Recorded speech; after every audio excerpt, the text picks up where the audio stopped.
ಸಂಧಾನವೋ ಸಮರವೋ ಬೆಂಬಲವೋ ಬಂಡಾಯವೋ Siddu ಸೂತ್ರಕ್ಕೆ ಒಪ್ತಾರ rebels.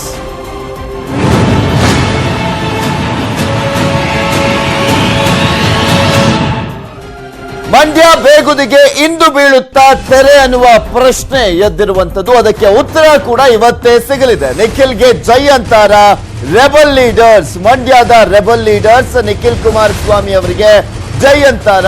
Siddaramaiah ಸಿಟ್ಟಿಗೆ ಗುರಿಯಾಗ್ತಾರ rebels ಅನ್ನುವ ಪ್ರಶ್ನೆಗೂ ಕೂಡ ಇವತ್ತೇ ಉತ್ತರ ಸಿಗಲಿದೆ. ಯಾಕೆಂದ್ರೆ ಸಿದ್ದರಾಮಯ್ಯನವರು ಆ ಒಂದು ಸಭೆಯನ್ನ ಕರೆದಿದ್ದಾರೆ ಮಂಡ್ಯ ನಾಯಕರ ಜೊತೆ. ಸಿಟ್ಟು ಮರಿತಾರ ಮಾಜಿ ಸಚಿವ ಚಲುವರಾಯಸ್ವಾಮಿ ಅನ್ನುವ ಪ್ರಶ್ನೆಗೂ ಕೂಡ ಉತ್ತರ ಸಿಗಬೇಕಾಗಿದೆ. ಸಿದ್ದು ಮಾತಿಗೆ ಒಪ್ತಾರ ಚಲುವರಾಯಸ್ವಾಮಿ ಅಂಡ್ ಅವರ ತಂಡದವರು, ಅಂದ್ರೆ ಮಾಜಿ ಶಾಸಕರುಗಳು. ಕುತೂಹಲವನ್ನ ಮೂಡಿಸಿದೆ ಸಿದ್ದು ನೇತೃತ್ವದ ಇಂದಿನ ಸಭೆ. ಮಂಡ್ಯ ಕಾಂಗ್ರೆಸ್ ಲೀಡರ್ಸ್ ಹೇಳೋದಾದ್ರೂ ಏನು, ಮಾಜಿ ಸಿಎಂ ಸಿದ್ದರಾಮಯ್ಯ ಖಡಕ್ ಸೂಚನೆ ಆದ್ರೂ ಏನ್ ನೀಡ್ತಾರೆ ಅನ್ನುವ ಪ್ರಶ್ನೆ ಇಲ್ಲಿ ಎದ್ದಿದೆ. ಮಂಡ್ಯ ಮಹಾಭಾರತದ ಪಿನ್ ಟು ಪಿನ್ ಡೀಟೇಲ್ಸ್ ಅನ್ನ ನಿಮ್ಮ ಮುಂದೆ ಇಡ್ತಾ ಇದ್ದೀವಿ.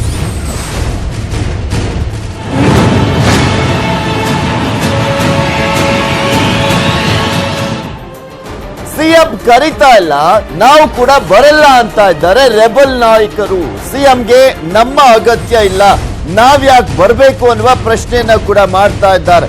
ಸಿದ್ದರಾಮಯ್ಯಗೆ ರೆಬಲ್ಸ್ ನೇರ ಪ್ರಶ್ನೆಯನ್ನ ಕೂಡ ಕೇಳ್ತಾ ಇರುವಂತದ್ದು. ಇಲ್ಲಿ ಪ್ರಮುಖವಾಗಿ ಸಿಎಂಗೆ ನಮ್ಮ ಅಗತ್ಯತೆನೇ ಇಲ್ಲ, ನಾವ್ಯಾಕೆ ಬರಬೇಕು. ಸಿದ್ದರಾಮಯ್ಯನವರಿಗೆ ರೆಬಲ್ಸ್ ನಾಯಕರು ನೇರ ಪ್ರಶ್ನೆಯನ್ನ ಕೇಳ್ತಾ ಇದ್ದಾರೆ.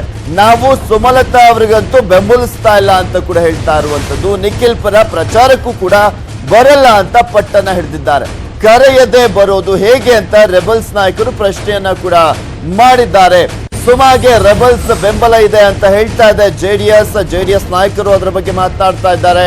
ಜೆಡಿಎಸ್ ವಾದವನ್ನ ಅಲ್ಲಗೆಳಿತಾ ಇದ್ದಾರೆ ರೆಬಲ್ಸ್ ನಾಯಕರು.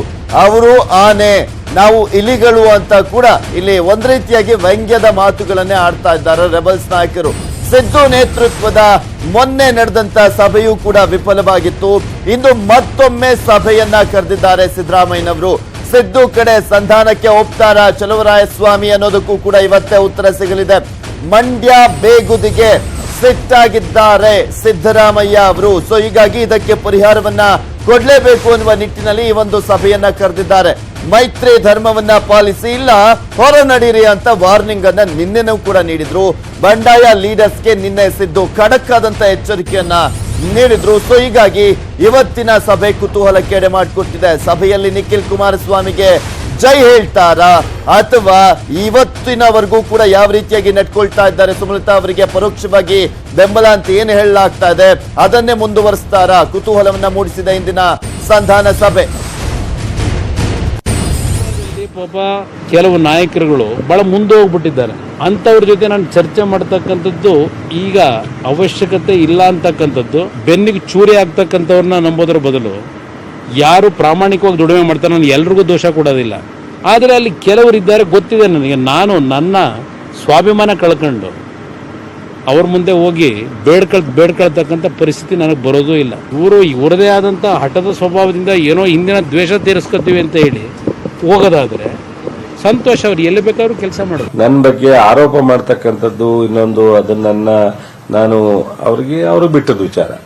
ನನ್ನ ಮೊದಲಿಂದನೂ ಅವರು ನನ್ನ ಬಗ್ಗೆ ಒಂದು ಸ್ವಲ್ಪ ಅದೇ ತರ ಮಾಡ್ಕೊಂಬರ್ತಾ ಇದ್ದಾರೆ. ನಾನು ಅವ್ರು ದೊಡ್ಡವರಿದ್ದಾರೆ. ಕುಮಾರಸ್ವಾಮಿ ಅವರಿಗಾಗಲಿ ದೇವೇಗೌಡರಿಗಾಗಲಿ ನಾನು ಅವರ ಆರೋಪನ ನಾನು ಪ್ರತಿಕ್ರಿಯೆ ದೊಡ್ಡವನಲ್ಲ. ನಮ್ಮ ಪಾರ್ಟಿನಲ್ಲಿ ಯಾರಾದರೂ ಈ ಮೈತ್ರಿನ ಮಾನಸಿಕವಾಗಿ ಎಲ್ಲರೂ ಒಪ್ಕೋಬೇಕು ಕಾರ್ಯಕರ್ತರು. ಯಾಕಂದ್ರೆ ಇದು ರಾಷ್ಟ್ರ ಮಟ್ಟದಲ್ಲಿ ಆಗಿರ್ತಕ್ಕಂಥ ಮೈತ್ರಿ, ಇದು ರಾಹುಲ್ ಗಾಂಧಿ ಅವರ ಮಟ್ಟದಲ್ಲಿ ಆಗಿರ್ತಕ್ಕಂಥ ಮೈತ್ರಿ, ರಾಜ್ಯ ಮಟ್ಟದಲ್ಲಿ ನಮ್ಮ ಎಲ್ಲ ನಾಯಕರುಗಳು ಕೂಡ ಒಮ್ಮತದಿಂದ ಆಗಿರ್ತಕ್ಕಂಥ ಮೈತ್ರಿ. ಇದು ಯಾರಾದರೂ ಇದನ್ನು ವಿರುದ್ಧ ಮಾಡಿದ್ರೆ ಅವ್ರು ಯಾರು ಕೂಡ ನಮ್ಮ ಪಕ್ಷದಲ್ಲಿ ಇರಬೇಕಾದಂತ ಅಗತ್ಯ ಇಲ್ಲ. ಮೈತ್ರಿ ಅವರು ವಿರೋಧ ಮಾಡಿದ್ರೆ they can leave the party and go and join. ಅವ್ರಿಗೆ ಯಾವ್ದು ಇಷ್ಟಪಡ್ತದೋ ಆ ಪಾರ್ಟಿ ಹೋಗಿ ಸೇರ್ತದೆ. ಈ ಕುರಿತಂತೆ ಹೆಚ್ಚಿನ ಡೀಟೇಲ್ಸ್ ಅನ್ನ ನೀಡ್ತಾರೆ ನಮ್ಮ ಪ್ರತಿನಿಧಿ ಶ್ರೀನಿವಾಸ್ ಹಳಕಟ್ಟಿ. ಹಳಕಟ್ಟಿ, ಇಲ್ಲಿ ಹಿಂದೆನೆ ಕುಮಾರಸ್ವಾಮಿ ಅವರು ಹೇಳಿದ್ರು ಬೆನ್ನಿಗೆ ಚೂರಿ ಹಾಕುವಂತವರ ಸಪೋರ್ಟ್ ಬೇಡ, ಮತ್ತು ಒಂದ್ ಕಡೆ ದೇವೇಗೌಡರು ಹೇಳಿದ್ರೆ ಈಗ ಆಲ್ರೆಡಿ ದೂರ ಹೋಗ್ಬಿಟ್ಟಿದ್ದಾರೆ ಅವರು ತುಂಬಾ ಅಂತ, ಇನ್ನೊಂದ್ ಕಡೆ ಮೈತ್ರಿ ಧರ್ಮವನ್ನ ಪಾಲಿಸದೆ ಹೋದ್ರೆ ಪಕ್ಷದಿಂದ ದೂರ ಹೋಗ್ಲಿ ಅಂತ ಸಿದ್ದರಾಮಯ್ಯನವರು ಕೂಡ ಖಡಕ್ ಎಚ್ಚರಿಕೆಯನ್ನ ಕೊಟ್ಟಿರುವಂತದ್ದು. ಏನ್ ಮಾಡ್ತಾರೆ ಇವತ್ತು ಚಲುವರಾಯಸ್ವಾಮಿ ಅಂಡ್ ಟೀಮ್ ಅವರು ಅಂತ? ಪೃಥ್ವಿರಾಜ್, ಒಂದು ಕಡೆ ಕುಮಾರಸ್ವಾಮಿ ಅವರ ಆತಂಕ ಆಗಿರ್ಬೋದು, ಮತ್ತೊಂದು ಕಡೆ ಮಾಜಿ ಪ್ರಧಾನಿ ಎಚ್ ಡಿ ದೇವೇಗೌಡರ ಒಂದು ಹೇಳಿಕೆ ಆಗಿರ್ಬೋದು. ಈ ಎಲ್ಲ ಬೆಳವಣಿಗೆಗಳಿಂದ ಮಾಜಿ ಸಿಎಂ ಸಿದ್ದರಾಮಯ್ಯನವರು ಕಂಗಾಲಾಗಿದ್ದಾರೆ ಅಂತ ಹೇಳ್ಬೋದು. ಅಂದ್ರೆ ಎಲ್ಲೋ ಒಂದು ಕಡೆ ಮಂಡ್ಯದ ಒಂದು ಕಾಂಗ್ರೆಸ್ ಮುಖಂಡರು ಏನು ಸುಮಲತಾಗೆ ಪರೋಕ್ಷವಾಗಿ ಮತ್ತು ಪ್ರತ್ಯಕ್ಷವಾಗಿ ಬೆಂಬಲವನ್ನು ನೀಡ್ತಾ ಇದ್ದಾರೆ. ಇದು ದೇವೇಗೌಡರ ಮತ್ತು ಕುಮಾರಸ್ವಾಮಿ ಅವರ ಒಂದು ಆತಂಕಕ್ಕೆ ಕಾರಣವಾಗಿದೆ ಮತ್ತು ಆಕ್ರೋಶ ಕೂಡ ಕಾರಣವಾಗಿದೆ. ಎಲ್ಲೋ ಒಂದು ಕಡೆ CLP ಲೀಡರ್ ಆಗಿರ್ತಕ್ಕಂತಹ ಮತ್ತು ಸಮನ್ವಯ ಸಮಿತಿ ಅಧ್ಯಕ್ಷರು ಕೂಡ ಆಗಿರ್ತಕ್ಕಂಥ ಸಿದ್ದರಾಮಯ್ಯನವರು ಇದನ್ನ ಮ್ಯಾನೇಜ್ ಮಾಡುವಲ್ಲಿ ವಿಫಲರಾಗ್ತಾ ಇದ್ದಾರೆ ಅಂತಕ್ಕಂಥ ಒಂದು ಮೆಸೇಜ್ ಕೂಡ ಒಂದು ಪಾಸ್ ಆಗ್ತಾ ಇದೆ. ಇಂಥ ಒಂದು ಸಂದರ್ಭದಲ್ಲಿ ಏನಾದ್ರೂ ಮಾಡಿ ಸರಿಯೇ ಮಂಡ್ಯ ಕಾಂಗ್ರೆಸ್ ಅನ್ನು ಸರಿಪಡಿಸಬೇಕು, ಮಂಡ್ಯ ಕಾಂಗ್ರೆಸ್ ಮುಖಂಡರು ನಿಖಿಲ್ ಕುಮಾರಸ್ವಾಮಿಗೆ ಬೆಂಬಲವನ್ನು ವ್ಯಕ್ತಪಡಿಸಬೇಕು. ಆ ನಿಟ್ಟಿನಲ್ಲಿ ಒಂದು ಅಂತಿಮವಾಗಿರ್ತಕ್ಕಂಥ ಕಸರತ್ತಿಗೆ ಸಿದ್ದರಾಮಯ್ಯನವರು ಮುಂದಾಗಿದ್ದಾರೆ. ಈ ಹಿಂದೆ ಕೂಡ ಸಭೆ ಕರೆದಿದ್ರು. ಆ ಸಭೆಯಲ್ಲೂ ಕೂಡ ಒಂದು ಯಾವುದೇ ಒಂದು ಅಂತಿಮ ತೀರ್ಮಾನಕ್ಕೆ ಬರುವಲ್ಲಿ ವಿಫಲವಾಗಿತ್ತು ಮತ್ತು ಸಿದ್ದರಾಮಯ್ಯನವರ ಮಾತು ಕೇಳುವಲ್ಲಿ ಚಲುವರಾಯಸ್ವಾಮಿ ಮತ್ತು ತಂಡ ಏನಿದೆ ಅದು ನಿರಾಕರಿಸಿತ್ತು. ಹೀಗಾಗಿ ಇದು ಅಂತಿಮವಾಗಿರ್ತಕ್ಕಂಥ ಸಭೆ ಅಂತ ಹೇಳಿ ಒಂದು ರಾಜ್ಯ ರಾಜಕೀಯ ವಲಯದಲ್ಲಿ ಮತ್ತು ದೋಸ್ತಿಗಳಲ್ಲಿ ಬಿಂಬಿಸಲಾಗ್ತಾ ಇದೆ. ಇವತ್ತು ಏನು ಸಿದ್ದರಾಮಯ್ಯ ಸಭೆ ಕರೆದಿದ್ದಾರೆ, ಈ ಸಭೆಯಲ್ಲಿ ಕೂಡ ಚಲುವರಾಯಸ್ವಾಮಿ, ರಮೇಶ್ ಬಂಡಿ ಸಿದ್ದೇಗೌಡರು, ನರೇಂದ್ರ ಸ್ವಾಮಿ ಸೇರಿದಂತೆ ಸಾಕಷ್ಟು ಮಂಡ್ಯದ ಒಂದು ಕಾಂಗ್ರೆಸ್ ಮುಖಂಡರು ಪಾಲ್ಗೊಳ್ತಾರೆ. ಅಂದ್ರೆ ಹೈಕಮಾಂಡ್ ತೀರ್ಮಾನದಂತೆ ನಾವು ಮೈತ್ರಿ ಮಾಡಿಕೊಂಡಿದ್ದೇವೆ, ಹೀಗಾಗಿ ಅಲ್ಲಿ JDS ಅಭ್ಯರ್ಥಿ ಆಗಿರ್ತಕ್ಕಂಥ ಮೈತ್ರಿ ಅಭ್ಯರ್ಥಿ ಆಗಿರ್ತಕ್ಕಂಥ ನಿಖಿಲ್ಗೆ ನಾವೆಲ್ಲ ಸಪೋರ್ಟ್ ಮಾಡಬೇಕು. ಸಪೋರ್ಟ್ ಮಾಡದೆ ಹೋದ್ರೆ ಆ ಹೈಕಮಾಂಡ್ ತೆಗೆದುಕೊಳ್ತಕ್ಕಂಥ ತೀರ್ಮಾನಕ್ಕೆ ನೀವೆಲ್ಲ ಬದ್ಧರಾಗಿರ್ಬೇಕು ಅಂತಕ್ಕಂಥ ಒಂದು ವಾರ್ನಿಂಗ್ ಅನ್ನ ಸಿದ್ದರಾಮಯ್ಯನವರು ಇವತ್ತು ಕೊಡೋರಿದ್ದಾರೆ. ಹೀಗಾಗಿನೇ ಕೂಡ ನೀವು ಯಾವುದೇ ಕಾರಣಕ್ಕೂ ಸುಮಲತಾಗೆ ಸಪೋರ್ಟ್ ಮಾಡಬೇಡಿ, ನಿಖಿಲ್ಗೆ ಸಪೋರ್ಟ್ ಮಾಡಬೇಕು ಅಂತಕ್ಕಂಥ ಒಂದು ಆದೇಶವನ್ನ, ಒಂದು ಕಟ್ಟಪ್ಪನ ಇವತ್ತು ಕೂಡ ನೀಡಿದ್ದಾರೆ. ಅಂದ್ರೆ ಇಲ್ಲಿ ಮಂಡ್ಯದಲ್ಲಿ ಸರಿ ಹೋಗಿದ್ದೆ, ಆದಲ್ಲಿ ಮೈಸೂರಲ್ಲಿ ಕೂಡ ಒಂದು ವಾತಾವರಣ ಸರಿ ಹೋಗುತ್ತೆ. ಶ್ರೀನಿವಾಸ್ ಹಳಕಟ್ಟಿ, ಮತ್ತೊಂದ್ ಕಡೆ ಇಲ್ಲಿ ಪ್ರಮುಖವಾಗಿ ಇವರ ಅಸಮಾಧಾನಕ್ಕೆ ಕಾರಣ ಇಲ್ಲಿ ಕುಮಾರಸ್ವಾಮಿ ಅವರ ಪ್ರತಿಷ್ಠೆನೆ ಅಂತ ಕಾಣಿಸುತ್ತೆ. ಯಾಕೆಂದ್ರೆ ಹಾಸನದಲ್ಲಿ ರೇವಣ್ಣ ಅವರು ಎಲ್ಲಾ ಕಾಂಗ್ರೆಸ್ ನಾಯಕರ ಮನೆಗೆ ಹೋಗ್ತಾರೆ, ಸಮಾಧಾನ ಪಡಿಸ್ತಾರೆ, ಬನ್ನಿ ನಮ್ ಜೊತೆ ಅಂತ ಕೈ ಜೋಡಿಸ್ತಾರೆ. ಆದ್ರೆ ಅದ್ಯಾವುದು ಕೂಡ ಮಂಡ್ಯದಲ್ಲಿ ಆಗ್ತಾ ಇಲ್ಲ ಅನ್ನುವ ಅಸಮಾಧಾನನೇ ಪ್ರಮುಖ ಕಾರಣ ಆಗಿದೆ ಅನ್ಸುತ್ತೆ. ಪ್ರಮುಖವಾಗಿ ಅದೇ ಅಸಮಾಧಾನ ಇದೆ ಪೃಥ್ವಿರಾಜ್. ಯಾಕಂತಂದ್ರೆ ಹಾಸನದಲ್ಲಿ ಪ್ರಜ್ವಲ್ ರೇವಣ್ಣ ಸೇರಿದಂತೆ ಸಚಿವ ರೇವಣ್ಣ ಕೂಡ ಒಂದು ಕಾಂಗ್ರೆಸ್ ಮುಖಂಡರಿಗೆ ನಿವಾಸಗಳಿಗೆ ಭೇಟಿ ಕೊಡ್ತಾರೆ, ಅವರ ಮನವೊಲಿಸ್ತಕ್ಕಂಥ ಕೆಲಸವನ್ನು ಮಾಡ್ತಾರೆ.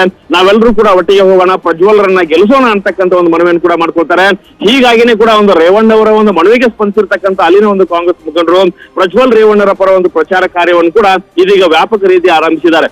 ಅದೇ ಒಂದು ನಿಟ್ಟಿನಲ್ಲಿ ಮಂಡ್ಯ ವಿಚಾರಕ್ಕೆ ಬಂದಾಗ ಒಬ್ಬ ಸಚಿವರಾಗಿರ್ಲಿ ಅಥವಾ ಮುಖ್ಯಮಂತ್ರಿ ಕುಮಾರಸ್ವಾಮಿ ಆಗಿರ್ಲಿ ಅಥವಾ ನಿಖಿಲ್ ಕುಮಾರಸ್ವಾಮಿ ಆಗಿರ್ಲಿ, ಅನಿತಾ ಕುಮಾರಸ್ವಾಮಿ ಆಗಿರ್ಲಿ, ಯಾವೊಬ್ಬ JDS ಮುಖಂಡರು ಕೂಡ ನಮ್ಮನ್ನ ಸಂಪರ್ಕ ಮಾಡಿಲ್ಲ, ನಿಖಿಲ್ಗೆ ನೀವು ಸಪೋರ್ಟ್ ಮಾಡಿಲ್ಲ ಅಂತಕ್ಕಂಥ ಒಂದು ಆಕ್ರೋಶ ಅಸಮಾಧಾನ ಏನು ಕಾಂಗ್ರೆಸ್ ಮುಖಂಡರಿಗಿದೆ. ಅಂದ್ರೆ ನಮಗೆ ಮಾನ ಮರ್ಯಾದೆ ಗೌರವ ಇಲ್ವಾ ಅಂತಕ್ಕಂಥ ಒಂದು ಪ್ರಶ್ನೆಯನ್ನು ಕೂಡ ಸಿದ್ದರಾಮಯ್ಯ ಅವರು ಕೇಳಿದ್ರು. ಹೀಗಾಗಿ ಇವತ್ತು ಕೂಡ ಇದೇ ಒಂದು ಪ್ರಶ್ನೆಯನ್ನ ಕೇಳೋ ನಿಟ್ಟಿನಲ್ಲೇ ಕೂಡ ಒಂದು ಮಂಡ್ಯ ಒಂದು ಕಾಂಗ್ರೆಸ್ ಮುಖಂಡರು ತಯಾರಾಗಿ ಬರ್ತಾರೆ. ಆದ್ರೆ ಇದೆಲ್ಲದಕ್ಕೂ ಕೂಡ ಸಿದ್ದರಾಮಯ್ಯನವರು ನೋ ವೇ, ನೋ ಚಾನ್ಸ್, ನೀವು ಸುಮಲತಾಗೆ ಸಪೋರ್ಟ್ ಮಾಡಲೇಬೇಕು ಅಂತಕ್ಕಂಥ ಒಂದು ಕಟ್ಟಪ್ಪನ್ನು ಕೂಡ ಕೊಡೋರಿದ್ದಾರೆ. ಒಂದ್ ವೇಳೆ ಸಿದ್ದರಾಮಯ್ಯನವರ ಒಂದು ಆದೇಶಕ್ಕೆ ಸೂಚನೆಗೆ ಅವರು ಮಣಿದಿದ್ದೇ ಆದಲ್ಲಿ ಅಲ್ಲಿ ಸುಮಲತಾಗೆ ಸಪೋರ್ಟ್ ಮಾಡ್ತಕ್ಕಂಥದನ್ನ ನಿಖಿಲ್ ಕುಮಾರಸ್ವಾಮಿ ಸಪೋರ್ಟ್ ಮಾಡ್ತಾರೆ. ಇಲ್ಲದೆ ಹೋದ್ರೆ ನಿಖಿಲ್ಗೆ ಒಂದ್ ವೇಳೆ ಸಪೋರ್ಟ್ ಮಾಡದೆ ಹೋದ್ರೆ ಹೈಕಮಾಂಡ್ ತೆಗೆದುಕೊಳ್ತಕ್ಕಂಥ ತೀರ್ಮಾನಕ್ಕೆ ಬದ್ಧರಾಗಬೇಕು, ಅಂದ್ರೆ ಪಕ್ಷದಿಂದ ಹೊರಗಡೆಯಿರಿ ಅಂತಕ್ಕಂಥ ಒಂದು ಆದೇಶವನ್ನ ಸೂಚನೆ ಕೂಡ ಸಿದ್ದರಾಮಯ್ಯ ಕೊಡಿದ್ದಾರೆ. ಹೀಗಾಗಿನೇ ಕೂಡ ಒಂದು ದೋಸ್ತಿಗಳಲ್ಲಾಗಿರ್ಬೋದು ಮತ್ತು ರಾಜ್ಯ ರಾಜಕೀಯ ವಲಯಗಳಲ್ಲಾಗಿರ್ಬೋದು ಮತ್ತು ಮಂಡ್ಯ ರಾಜಕಾರಣದಲ್ಲಾಗಿರ್ಬೋದು ಇವತ್ತು ಸಿದ್ದರಾಮಯ್ಯನವರು ಕರೆದಿರ್ತಕ್ಕಂಥ ಮಂಡ್ಯ ಮುಖಂಡರ ಒಂದು ಸಭೆ ಏನಿದೆ ಇದು ಬಹಳ ಕುತೂಹಲ ಮೂಡಿಸಿದೆ ಅಂತ ಹೇಳ್ಬೋದು. Okay, thank you Srinivas Halakatti ನಿಮ್ಮೆಲ್ಲ ಡೀಟೇಲ್ಸ್ಗಾಗಿ.